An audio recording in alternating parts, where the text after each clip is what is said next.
నేనున్న మేమందరం మంత్రులుగా అందరం 6.5 లక్షల కార్డులు, ఒకటి కాదు రెండు కాదు, 6.5 లక్షల కార్డులు మన ప్రభుత్వంలో ఇచ్చుకున్నాం.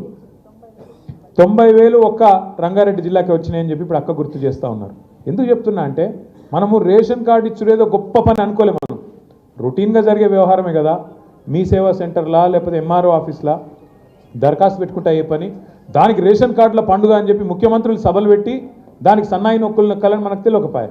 అది గొప్ప పని అనుకోలేము. మనం 300 కోట్లు ఇచ్చి 3,000 కోట్ల ప్రచారం చేయాలని మనకు తెలియలేదు. మనం అనుకోలేదు గొప్ప పని అని. ఇంకా ఘోరం ఏంది అంటే ఇంకా ఘోరం, ఇలా మనం మర్చిపోతున్నాం. ఇగో కాంగ్రెస్ చేసిన 3 మోసాలు, 6 గ్యారంటీలు, అందులో 3 మోసాల గురించి నేను చెప్తాను మీకు. ఇగో చూడుర్రి, చేయూత, ఇక్కడ వెనక రాహుల్ గాంధీ బొమ్మ. ఇది గ్యారంటీ కార్డు, కాంగ్రెస్ వాళ్ళు ఇంటింటికి వచ్చిన గ్యారంటీ కార్డు. ముసలోళ్ళకు 4,000 పెన్షన్ ఇస్తాం. ఇక మా అక్క చూపెడుతున్నది. ఇగో ఇక్కడ మహాలక్ష్మి నెలకు 2,500, పిల్లలకు యువ వికాసం 5 లక్షలు.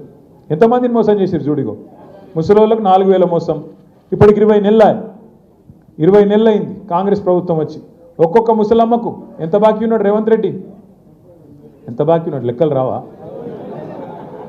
20 × 2,000 కాదురా అయ్యో, 2,000 20 × 2 కదా, 40,000 బాకీ ఉన్నాడు. 2,000 వస్తున్నాయి కదా. అంటే అందులో కూడా 2 నెలలకు కొట్టిండు అనుకో, 2 నెలలకు కొట్టిండు, అవి కూడా కలుపుకుంటే పెరుగుతుంది. అట్లే మరి పిల్లలకి ఎంత బాకీ ఉన్నాడు? మరి 5 లక్షల భరోసా కార్డు ఇస్తా అన్నాడు, స్కూటీలు ఇస్తా అన్నాడు, ఆడపిల్లలకు 2,500 ఇస్తా అన్నాడు.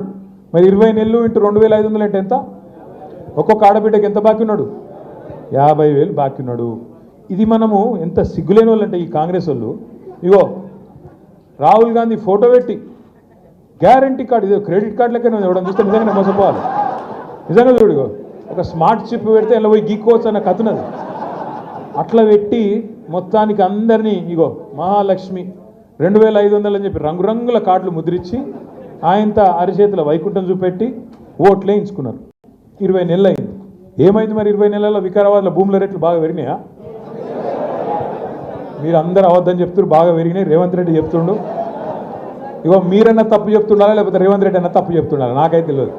ఆయన రోజు చెప్తుండు అంతా బాగుంది, అందరూ సంతోషంగా ఉన్నారు, రంగారెడ్డి జిల్లాలో అయితే అసలు రోజు పండుగ చేసుకుంటుండ్రు, మొత్తం వికారాబాద్ జిల్లా అంతా పండుగ చేసుకుంటున్నారు అని చెప్తున్నాడు. నేనేమంటున్నా సింపుల్, నేను మొన్న సిరిసిల్ల పోయినా,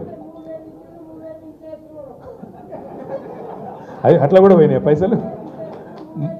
మొన్న గదే రైతు బంధు 2 సార్లు ఎగ్గొట్టిండు, ఉన్న రైతు బంధునే ఎగ్గొట్టిండు అని చెప్తున్నాడు పెద్ద మనిషి.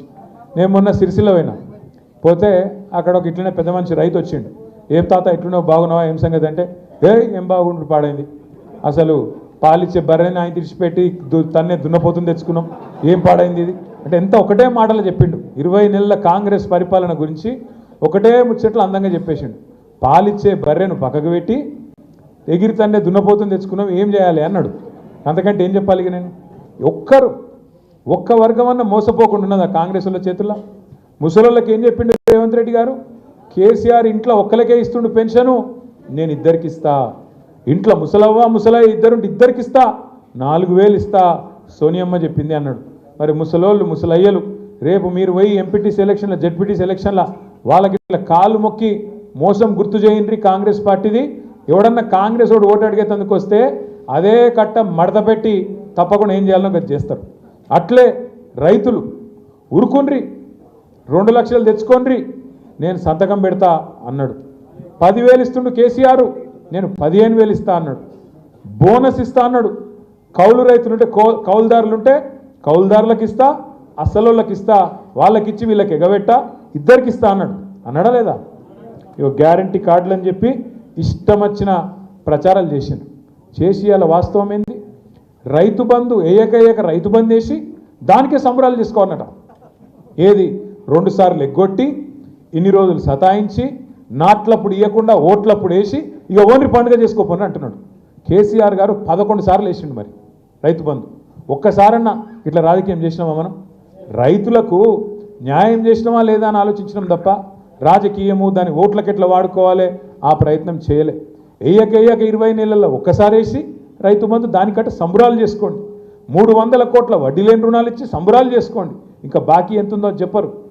ఫీజు రీయింబర్స్మెంట్ లేక పిల్లలు అవస్థపడతా ఉన్నారు.